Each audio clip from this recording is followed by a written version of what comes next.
Біріміз асқабақтың өзін ұнатсақ, енді біріміз одан жасалған тағамдар мен дәмді бәліштерді жақсы көреміз. Ал келесіміз оның ерекше дәмі бар дәнектерін қалаймыз. Дәнектер демекші, сіз олардың пайдасы шаш етектен екен білдіңіз бе? Бүгінгі видеода асқабақтың дәнінің пайдасы жайлы айтатын боламын, сондықтан видеоны соңына дейін қараңыздар және каналға тіркеліп қоюды ұмытпаңыздар. Асқабақ дәнектерінің құрамында жүрек жұмысын қалыпқа келтіре алатын магнийдің жеткілікті мөлшері бар. Магний жүрек бұлшық еттерінің жұмысын жақсартып, ырғақтың бұзылуына тосқауыл қояды. Ғылымда дәлелденгендей, холестериннің жоғары деңгейі жүрек, қан тамырлары ауруларын тудырады. Ал дәнектердің құрамындағы фитостеролдар қандағы холестерин деңгейін төмендетеді. Қан қысымын тұрақтандыратындықтан гипертониктерге жиі шағып тұруға кеңес береді. Ми жұмысын жақсартады.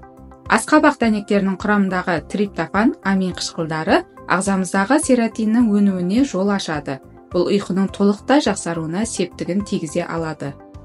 Дәнек бойындағы цинк бас мидың жұмысын қалыпқа келтіріп, есте сақтау қабілетін жақсартып, ағзадағы шаршауды басады. Ішек үшін пайдалы.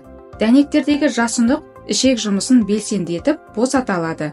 Іш қату қиындықтарына тап болатын оқырмандарымызға күнделікті тағамға асқабақ дәнектерін қосуға кеңес берген болар едік. Ішек құртымен күресе алады. Асқабақ дәнектері халық медицинасында ішек құртқа қарсы қолданылатын ең әсерлі құрал. Паразиттермен алысып жүретін адамдар дәнектерден кейін көп уақыт өтпей жатып, бар қиындықтан арылып жатады.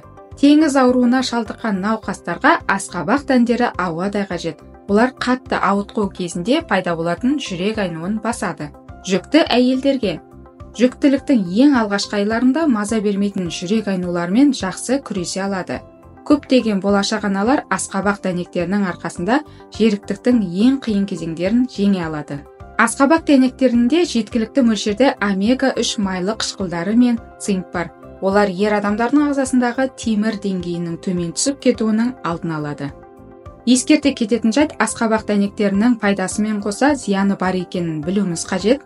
Асқазан ішек жолдары қатты бұзылған, ішек жолдары зақымданған, асқазан шырынының қышқылдығы жоғары адамдарға асқабақ дәнектерімен әуестенбеуге кеңес береді. Бүгінгі видеода асқабақ дәнектері жайлы айтылған ақпарат сіздерге пайдалы болды деген ойдамын. Видеоны соңына дейін көріп тамашалағандарыңызға рахмет. Каналға тіркеліп қойды ұмытпаңыздар. Ем болсын.